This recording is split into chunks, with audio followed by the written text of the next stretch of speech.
شہر بابل کی ایک بدکار عورت مر گئی تو اس کے گھر والوں نے اسے دفن تک نہ کیا بلکہ ایک کوڑے کے ڈھیر پر پھینک دیا۔ حضرت موسیٰ علیہ السلام جب کوہ طور پر اللہ تعالیٰ سے باتیں کرنے کے لیے گئے، اللہ نے فرمایا، میری ایک کنیز کی لاش کوڑے پر پڑی ہے، اسے غسل دلاؤ اور عزت کے ساتھ دفنا دو۔ حضرت موسیٰ علیہ السلام کوہ طور سے واپس آئے اور بابل شہر میں داخل ہوئے۔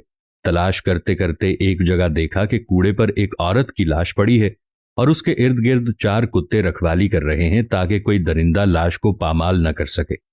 حضرت موسیٰ علیہ السلام نے لوگوں سے ان کے گھر کا پتہ پوچھا اور ان سے کہا کہ لاش کو اٹھانے میں میری مدد کرو۔ عورت کے گھر والوں نے کہا کہ ہم اس لاش کے قریب بھی نہیں جائیں گے۔ یہ ایک بدکار عورت تھی، اس نے اپنی ساری زندگی بدکاری میں گزار دی۔ پورے شہر میں سب لوگ لاش کو اٹھانے سے انکار کر رہے تھے۔ حضرت موسیٰ علیہ السلام نے اپنے بھائی حضرت ہارون علیہ السلام کے پاس پیغام بھیجا اور کہا کہ لاش اٹھانے میں میری مدد کرو۔ دونوں انبیاء نے لاش کو اٹھایا اور پھر جب غسل دینے کی باری آئی تو شہر کی کوئی بھی عورت اسے غسل دینے کے لیے تیار نہ تھی۔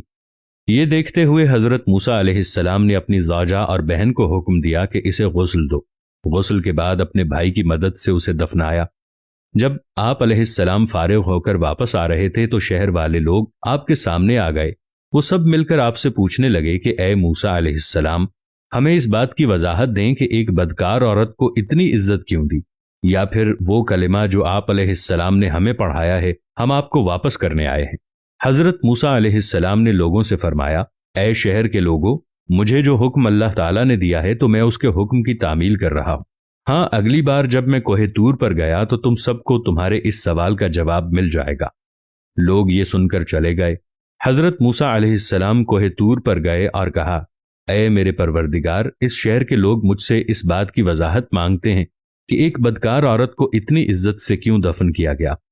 اللہ تعالیٰ نے فرمایا کہ اے موسیٰ، یہ عورت واقعی بدکار تھی اور اس کی ساری زندگی بدکاری میں گزر گئی، مگر ایک دفعہ یہ ایک ایسی جگہ سے گزر رہی تھی جہاں پر ایک کتا پیاس کی شدت سے مر رہا تھا۔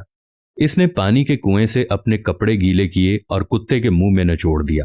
پیاسے کتے کے منہ میں جب پانی آیا، اس کے تڑپتے ہوئے جسم نے جان پائی تو مجھے عورت کی رحم دلی پسند آ گئی اور میں نے موت کے فرشتے کو حکم دیا کہ اس کی روح کو قبض کر لو تاکہ یہ آئندہ بدکاری نہ کرے، اور میں نے اس کو وہیں پر معاف کر دیا۔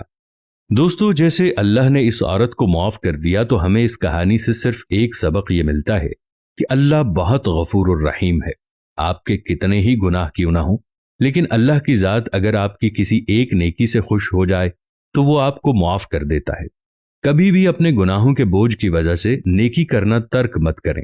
کیا پتہ آپ کی یہ چھوٹی سی نیکی اللہ کو پسند آ جائے اور وہ آپ کے گناہ معاف فرما دے۔